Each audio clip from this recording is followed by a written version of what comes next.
Mr. Ben Burns here, and it is time for another web design process video. Yes! Today we're talking about wireframing, a high fidelity wireframe in Adobe XD. Let's get into it.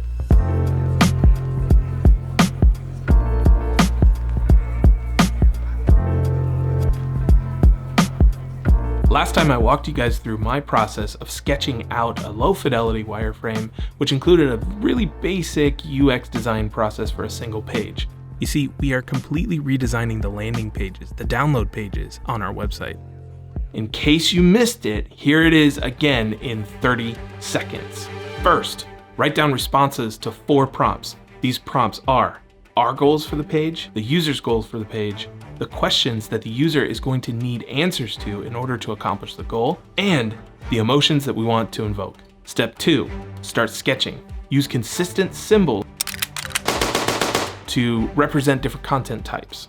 Step 3, look for that intersecting goal that both you and the user shares and start there. Step 4, sketch out the remaining content that addresses all the other goals and questions. That's it, guys. That's a low fidelity wireframe. The whole goal for a low fidelity sketch is to identify the outline of the content. It's to establish the way that you want to structure the information on the page. Now that we've established that outline, we're going to bring it into the computer for a high fidelity wireframe. Now it's tempting, it's so tempting to jump right into visual design. I like to hit pause here and do a more accurate wireframe. In the end, it makes the visual design process so much easier. Let's get into designing this high fidelity wireframe in Adobe XD. Step 1, set up your workspace. Let's go ahead and open up Adobe XD. Now, this video is not sponsored by Adobe. I just felt like using XD for the project, but hey, Adobe. Listen, they do have wireframe kits out there that allow you to pull components and arrange them according to your wireframe. But what I find is that the kits impact the visual design at a later stage, which is not good. I prefer to start with a clean artboard and to design from scratch. That way, it allows that creative thinking to flow.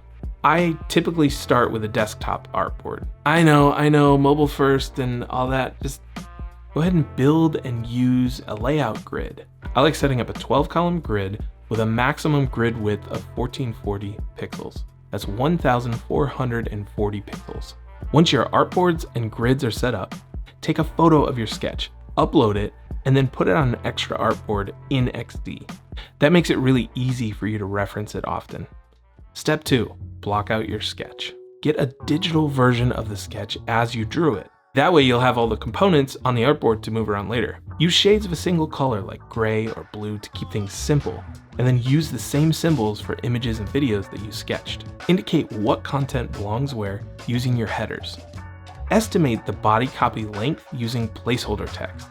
And I use a great XD plugin called Lorem Ipsum by Pablo Klachka that makes this really easy. I just hit Command Option L and then click the button and it fills that text space. Once you're done, duplicate your artboard. Step 3, bring in actual copy. You want to start working with actual copy, actual text, words, even if it's a first draft. What so many people don't realize is that writing makes up so much of that positive user experience. So you want to bring in that copy at a very early phase. Trying to move into visual design before actually having copy is an uphill battle. I like to think of UX design as a ping pong match between a writer and a designer. There's so many of the visual things that we create are based on the actual content, the copy of the page, which is why you want to bring that in at an early phase. If you're a designer and a writer, UX design has a very special place for you. Call me. Working with actual copy can help avoid bumps in the road later on, like having a header that's too long and having to go to 2 lines when you weren't prepared for it to go to 2 lines, or that horrible feeling when you filled out a whole page full of body text that in the end isn't really necessary, and so now you got to figure out what to do with that space. Working with content from the beginning helps avoid that kind of stuff. Step 4, quality check. So before this point, we haven't really changed much about our original sketch. That's about to change. Now it's time to start making tweaks, and I like to ask myself 4 different questions. Number 1, are there too few or too many visuals? I realized that the user wouldn't actually see a visual of the download until way too far down on the page. So I switched some things up, moved the header around, and I got that visual right up top. Number 2, does the copy reveal any missed opportunities? My original plan for that last call to action, the last button at the bottom of the page, was that it would scroll the page back up to the top of the form. But reading the heading text made me realize that a second form would probably be more effective, as it would shorten the user journey by a click.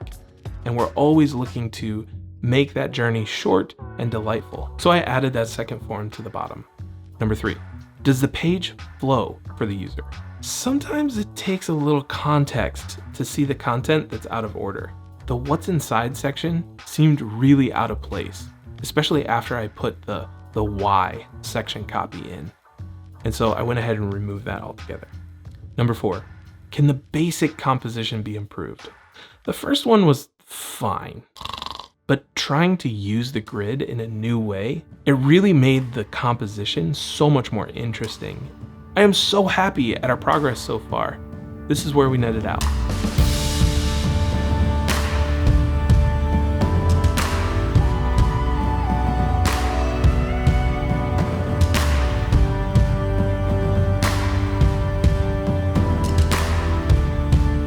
We are now ready to start moving into visual design. I am so pumped for this, guys. Cannot wait to get this UI put together. So just to recap our 4 steps. Number 1, set up your workspace. Number 2, block out your sketch. Number 3, bring in actual copy. And number 4, do a quality check and ask yourself those 4 questions. That's it. That's all it takes to build a high fidelity wireframe. So here's my question for you guys. I want to know what you want to deeper dive in. I didn't really cover any of the Adobe specific keyboard shortcuts. So if you want to learn something specific, let me know in the comment section below. As always, guys, I want you to go out there and crush it. You got this. Like, subscribe. We love you. We'll see you next time. Break it down like this.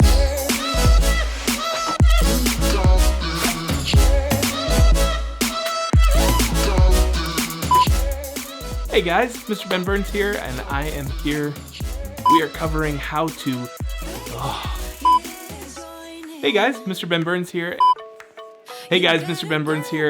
Why can't I say that? What's up, guys? Yo! Yeah.